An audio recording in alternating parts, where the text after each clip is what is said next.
গতকাল গভীর রাতে পাকিস্তানের অধিকৃত কাশ্মীরের মুজফফরাবাদ, কোটলি এবং পাকিস্তানের পাঞ্জাব প্রদেশের বাহওয়ালপুর সহ মোট ৯টি স্থানে ক্ষেপণাস্ত্র হামলা চালিয়েছে ভারত, যার নাম দেওয়া হয়েছে অপারেশন সিঁদুর। এই হামলায় এক শিশুসহ ৩ জন নিহত এবং ১২ জন আহত হয়েছে বলে জানিয়েছে পাকিস্তান। কাশ্মীরের পেহেলগ্রাম ঘটনার হামলায় এই দুই দেশের মধ্যে বৈরী আবহাওয়া বিরাজ করছিল বেশ কিছুদিন ধরে। এই ঘটনার জেরে এই হামলা হয়েছে। প্রতিউত্তরে ভারতের ৫টি যুদ্ধবিমান ভূপাতিত করার পাশাপাশি একটি ড্রোন ও ব্রিগেড সদর দপ্তর ধ্বংসেরও দাবি করেছে পাকিস্তান। ভারতের হামলার জবাবে রাতেই নিয়ন্ত্রণ রেখার উপরে হামলা চালিয়েছে পাকিস্তান। দিল্লি বলছে পাকিস্তানের এই হামলায় অন্তত ১০ জন নিহত ও ৩২ জন আহত হয়েছে।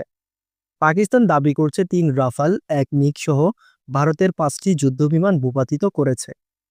যদিও এই বিষয়ে ভারত তেমন কোনো আনুষ্ঠানিক প্রতিক্রিয়া জানায়নি। পাকিস্তান বলছে জাতিসংঘ সনদের ৫১ নম্বর অনুচ্ছেদের আওতায় তাদের আত্মরক্ষার অধিকার রয়েছে।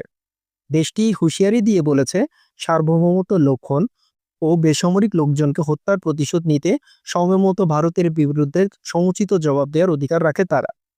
আজ বুধবার পাকিস্তানের জাতীয় নিরাপত্তা কমিটির বৈঠকের পর দেওয়া এক বিবৃতিতে একথা বলা হয়েছে। দেশটির প্রধানমন্ত্রী শাহবাজ শরীফের সভাপতিত্বে বৈঠকটি অনুষ্ঠিত হয়। বিবৃতিতে বলা হয়, নিজেদের বিচার বিবেচনা অনুযায়ী ভারতের বিরুদ্ধে পাল্টা পদক্ষেপ নেওয়ার জন্য পাকিস্তানের সশস্ত্র বাহিনীকে পূর্ণ অনুমোদন দেওয়া হয়েছে। ইতিমধ্যে পাকিস্তানের পক্ষ থেকে ভারতের ওই হামলার নিন্দা জানানো হয়েছে। হামলায় নিহত ব্যক্তিদের স্বজনদের প্রতি শোক জানিয়েছে তারা। ভারতের হামলাকে উস্কানিমূলক ও কাপুরুষোচিত উল্লেখ করে ইসলামাবাদ বলছে, এই ঘটনাকে কেন্দ্র করে যে ভয়াবহ পরিস্থিতি তৈরি হয়েছে তার সমুচিত জবাব দেওয়া হবে।